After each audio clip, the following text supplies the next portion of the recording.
নমস্কার বন্ধুরা, স্বপ্না ও স্বর্ণালীর সংসার এই পেজটিতে আপনাদের সবাইকে স্বাগত জানাই। আজ বানালাম দারুণ মজাদার স্বাদে একটি ডিমের কারি। প্রথমেই আমরা কড়াইতে দিয়ে দিলাম সর্ষের তেল, এরপর তেল গরম হতে দিলাম শুকনো লঙ্কা ও একটু চিনি।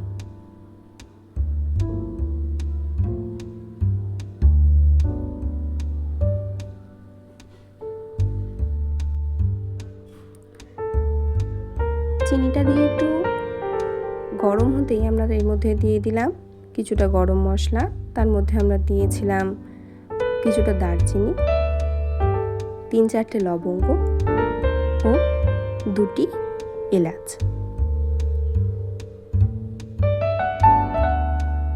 এরপর আমরা একে একে দিয়ে দেব পেঁয়াজ কুচি, রসুন বাটা, আদা বাটা ও টমেটো কুচি।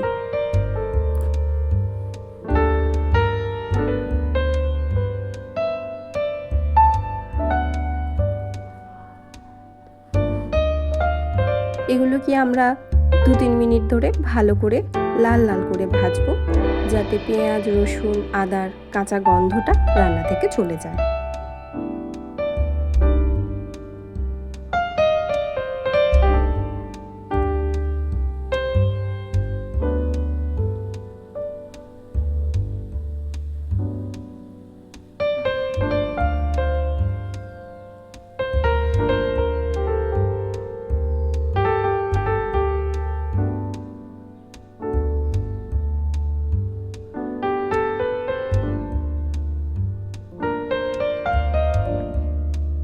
এরপর আমরা রান্নাতে দেব হলুদ গুঁড়ো, স্বাদ মতো লঙ্কা গুঁড়ো,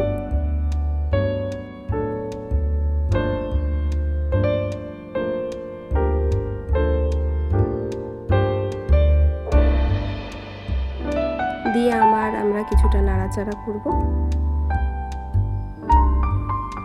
এরপর আমরা জল ঢেলে সেটাকে কিছুক্ষণ রান্না হতে দেব। এরপর আমরা পরবর্তী উপকরণ হিসেবে দিয়ে দিলাম কিছুটা পোস্ত বাটা। এরপর আমরা অ্যাড করব 1/2 কাপ মতো দুধ।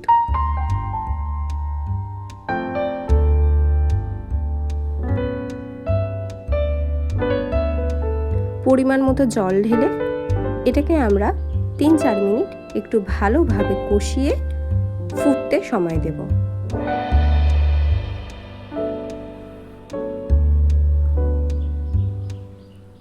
এর মধ্যে আমরা আগে থেকেই সিদ্ধ করে রেখেছিলাম 4টে ডিম, সেগুলোকে আমরা সিদ্ধ করে হালকা করে ভেজে নিয়েছিলাম। ভেজে নিয়ে সেগুলোকে আমরা অর্ধেক করে রেখেছি। এরপর এই গ্রেভিটা একটু ফুটে গেলে আমরা এতে দিয়ে দিচ্ছি স্বাদ মতো নুন আর 2টো চিড়ে রাখা কাঁচা লঙ্কা। দেখুন, এবার আমাদের রান্নাটা প্রায় হয়েই এসেছে। এরপর আমরা এর মধ্যে দিয়ে দেবো আধখানা করে রাখা ডিমগুলো, দিয়ে ভালোভাবে নাড়াচাড়া করে রেখে এবার আমরা নামিয়ে নেব।